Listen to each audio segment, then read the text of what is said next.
Este programa é livre para todos os públicos.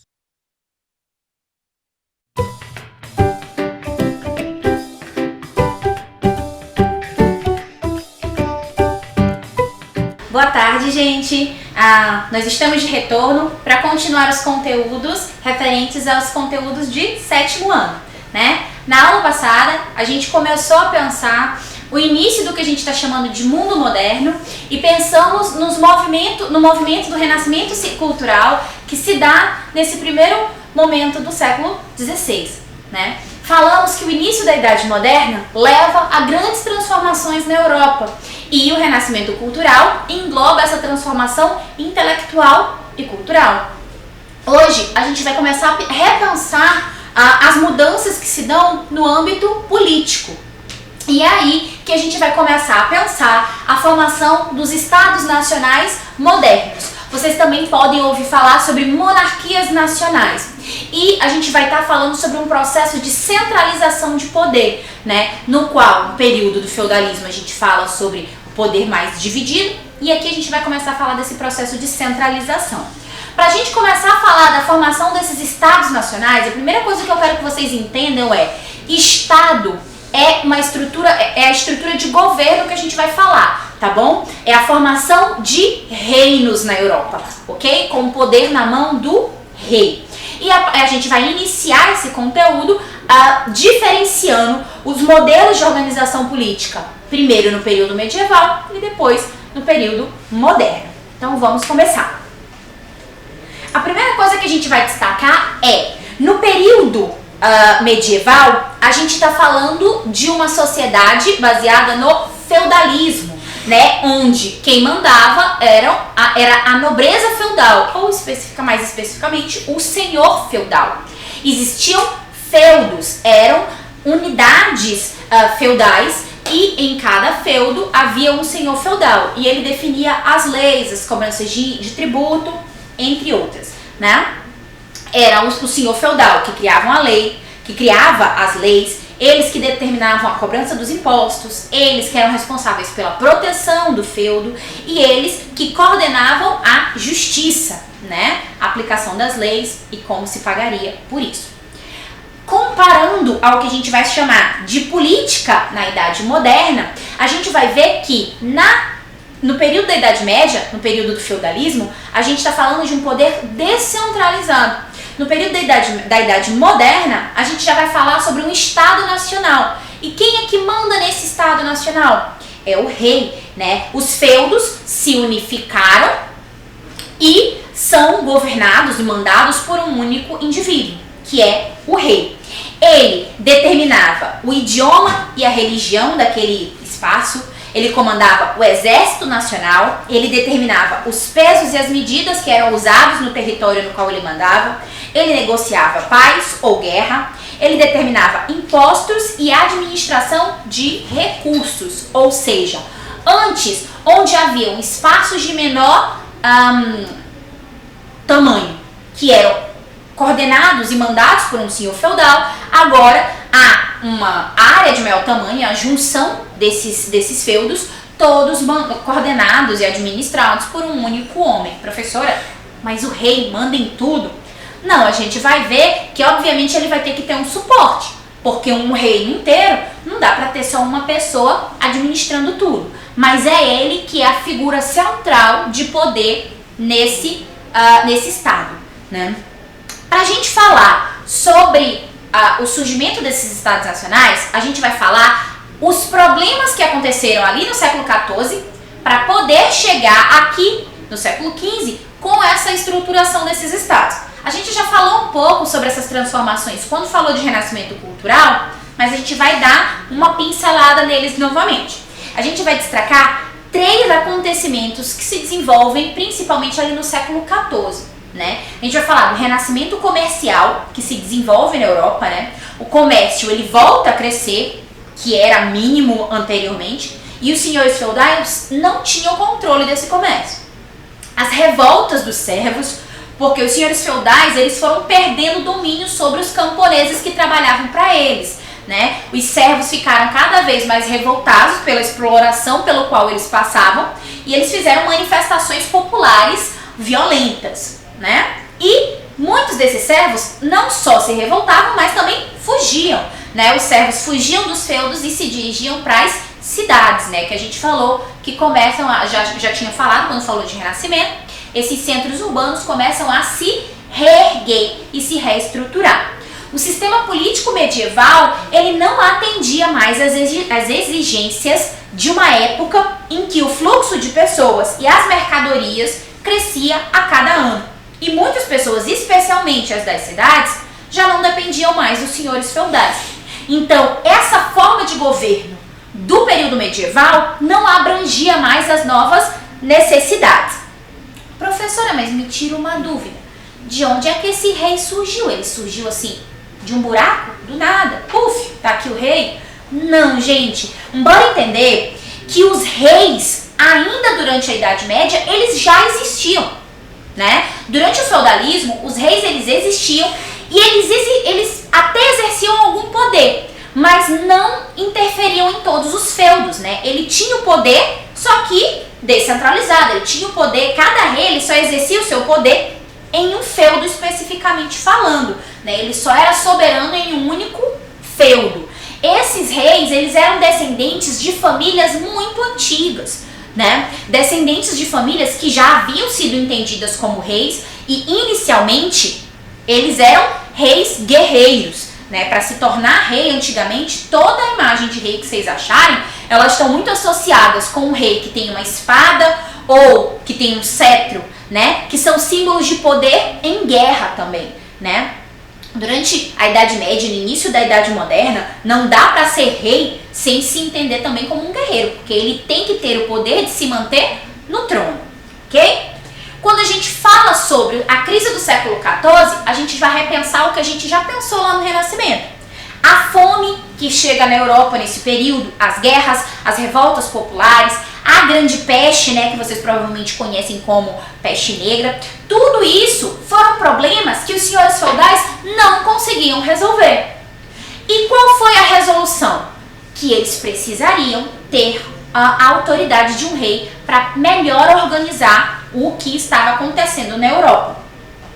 Esse processo de centralização política, que foi comandada pelo rei, ele teve apoio de dois grupos sociais, a nobreza feudal e a burguesia. A nobreza feudal, gente, ela já tinha poder desde a Idade Média, só que ela percebeu que a autoridade central era o melhor caminho para combater a crise que estava se desenvolvendo na Europa. Repetindo, a fome, peste negra, revoltas no campo e na cidade. E a burguesia. Gente, a burguesia é uma classe social que ela vai surgir ali no finzinho da Idade Média. Quem eram esses burgueses? Esses burgueses, eles eram na verdade, eles eram todos comerciantes. Em geral, os burgueses eram aqueles que moravam nos burgos, que eram as cidades medievais. Mas agora a gente começa a chamar os burgueses aqueles de comerciantes. Professor, e por que essa unificação é boa para a burguesia? Gente, os burgueses, eles veem que uma autoridade central, ela pode organizar o comércio. Quando eles estavam circulando, fazendo comércio no período da Idade Média, eles tinham que pagar um imposto em cada cidade, eles tinham que pagar um pedágio em cada ponte.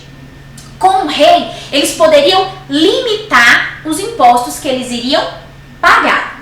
E para a gente falar um pouquinho sobre nobreza e burgueses, a gente vai falar agora sobre a nobreza cortesã.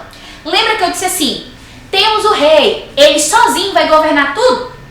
Ele vai, só que ele busca apoio administrativo do que a gente vai chamar de nobreza cortesã, né? Ela tinha uma proximidade do rei, bora entender, gente, o rei é um nobre, então existe essa proximidade, vamos dizer assim, familiar, né? E ele tem uma relação de troca de favores, né, de parentesco com o rei. Eles não trabalhavam, né? E eles eram sustentados pela monarquia, ou seja, o rei bancava toda essa boa vida da nobreza. Essa nobreza também era responsável pela manutenção das tradições. Gente, vocês já ouviram falar daqueles livros de etiqueta? Como usar tal garfo, como sentar certo, como fazer tudo certinho na mesa? Essas ideias de etiqueta, elas são produzidas justamente no início do século XV, né? A manutenção do bom comportamento é a manutenção das tradições da nobreza cortesã, né? E Pelo motivo deles serem símbolos dessa tradição, eles viam os burgueses como indivíduos sem educação, porque como eles surgiram dessa ideia de comerciantes, eles não têm uma tradição, então eles são mal educados, eles não têm tradição, eles não têm refinamento, né? E é essa nobreza cortesã, em sua maioria, que vai ser contratada, né, pelo rei para fazer esses trabalhos administrativos e ajudar o rei a administrar, né, seu reino. A burguesia, apesar dela não ser um grupo homogêneo, né, nem todo mundo pensar da mesma forma, querer a mesma coisa, eles tinham algumas características em comum. Todos eles eram comerciantes que viviam principalmente nas cidades, eles eram livres. Como assim eles eram livres? Eles não estavam presos no trabalho à terra, como um camponês estava, que tinha que pagar imposto para o senhor feudal e tudo mais. Eles não faziam parte de nenhuma ordem feudal e não tinham obrigações ligadas ao próprio nascimento. A nobreza normalmente tinha essas ligações familiares, né?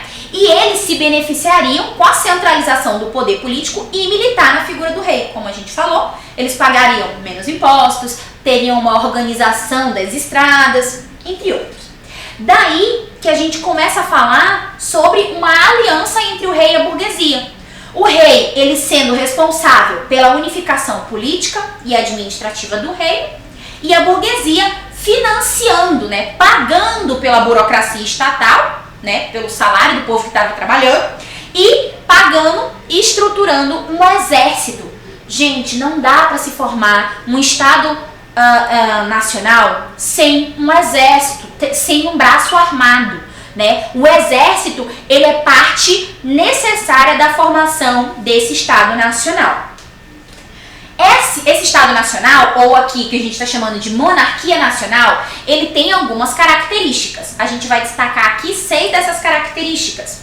Primeiro, nessa monarquia, nesse Estado, vai haver um único conjunto de leis a serem obedecidas por todos os habitantes. Ok? Ok. Segundo, códigos e sistemas administrativos operados por pessoas especializadas. Professor, o que isso tem a ver? Lembra que eu falei da nobreza cortesã que ajudava o rei a administrar? Pois bem, era esse povo aí que é responsável pela administração desse rei.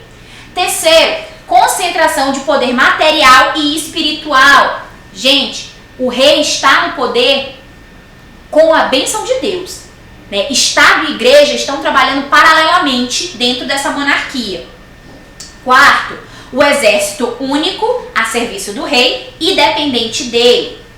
Quinto, controle da economia do Estado, arrecadação de impostos e controle dos gastos. Sexto, a eliminação da autonomia das cidades e enfraquecimento dos poderes locais, ou seja, ninguém que mandasse em uma cidade antes, agora vai manter o seu mesmo poder, porque agora o rei tem um poder acima de tudo. Outra coisa que a gente vai destacar na formação desses estados nacionais é o que a gente vai chamar de economia mercantilista. O mercantilismo, ele foi um conjunto de práticas utilizadas pelos monarcas absolutistas para controlar a economia dos reinos. Nesse sistema, o rei controlava o poder político e o econômico, ou seja, o rei podia botar a mão no que ele quisesse fazer. E quais são as principais características do mercantilismo? A gente vai destacar o monopólio de comércio. O reino, ele detinha exclusividade de comercializar produtos para qualquer território que ele conquistasse. O metalismo, que define que um reino é tão rico quanto a quantidade de metais preciosos que ele tem. E quando eu estou falando metais preciosos aqui, eu estou destacando ouro e prata, tá bom?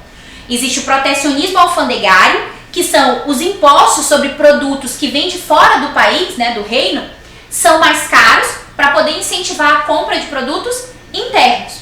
E o último é a balança comercial favorável, que definia que era preciso vender mais, ou seja, arrecadar mais dinheiro, do que comprar. Gente, é tipo o pai de vocês. Se ele ganha um salário, ele precisa gastar bem menos do que ele ganha.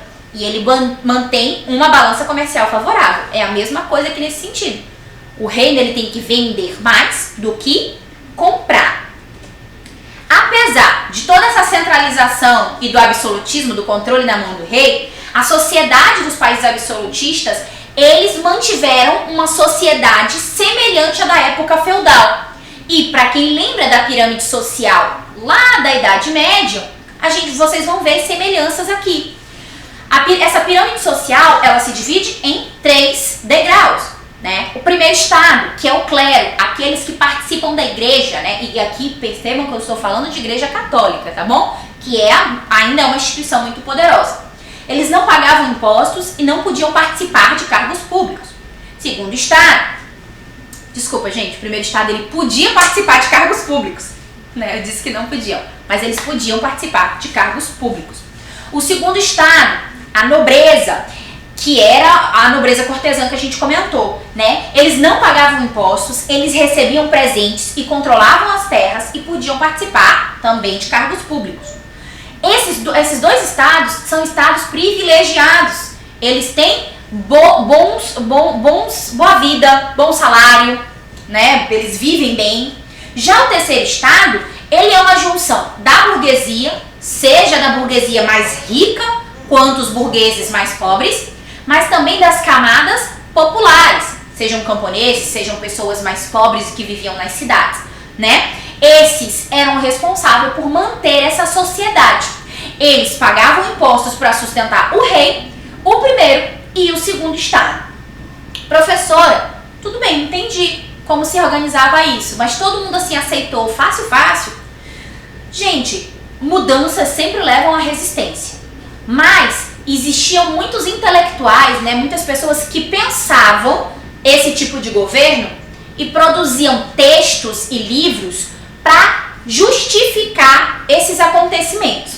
A gente vai destacar aqui 4 desses pensadores, que talvez vocês já ouviram falar anteriormente em filosofia.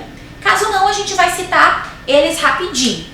Esses teóricos absolutistas, o primeiro deles que a gente vai citar é Dante Alighieri. Dante Alighieri, provavelmente vocês já ouviram falar do Inferno de Dante, que é talvez uma das obras mais famosas dele. Mas não é dessa obra que a gente vai falar. Dante Alighieri, ele defendia a ideia de que o rei ele deveria tomar decisões independente da igreja. Por quê? Porque ainda nesse período a gente vê a igreja com muita influência no Estado. O segundo que a gente vai citar é Nicolau Maquiavel. Nicolau Maquiavel, ele é muito famoso, principalmente porque o nome dele virou uma palavra. Uma pessoa maquiavélica hoje é uma pessoa que é muito entendida como malvada, que não pensa nas consequências para fazer alguma coisa.